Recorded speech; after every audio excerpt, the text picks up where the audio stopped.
जब घर में पुरुष और महिलाएं सब रहते हैं तो जब सब मिलजुल कर काम करते हैं तो इसमें शर्म कैसी।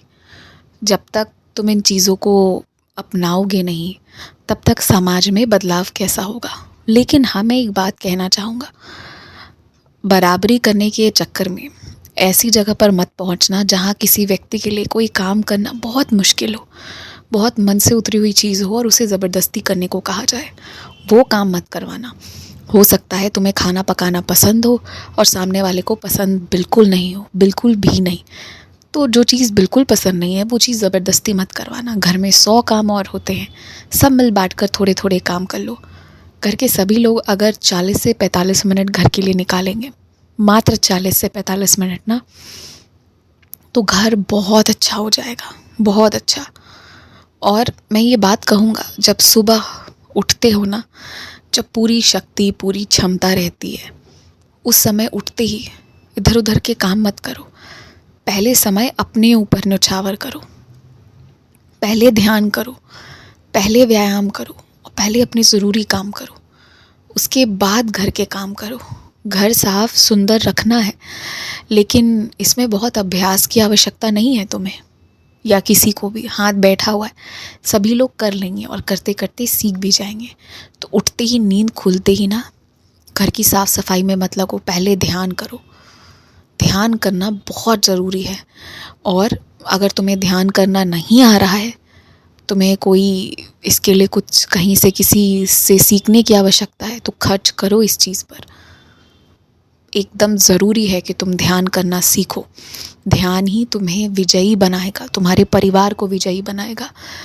अपने आप को खुश रखने के लिए, स्वस्थ रखने के लिए पता नहीं क्या क्या नहीं करते हो, कितने पैसे भी खर्च किए हैं तुमने।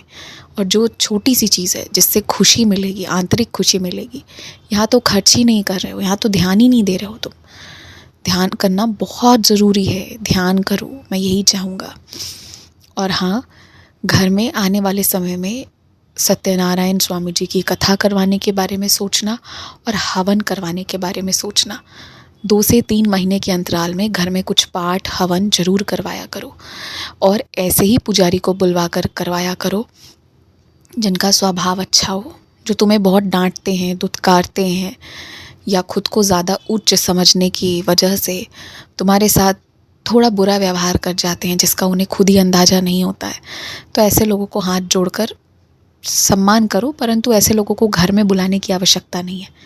अच्छे लोगों से पाठ करवाना ज़रूरी है, जिनका मन साफ हो। अब जिनके मन में ही 2-4 तरह की बातें होंगी, वो जाने अनजाने गलती से भी तुम्हें दुख पहुंचाएंगे। वैसे पाठ का, वैसे पूजन का कोई लाभ क्या मिलेगा तुम्हें कि तुम्हारा मन ही बेचैन हो गया।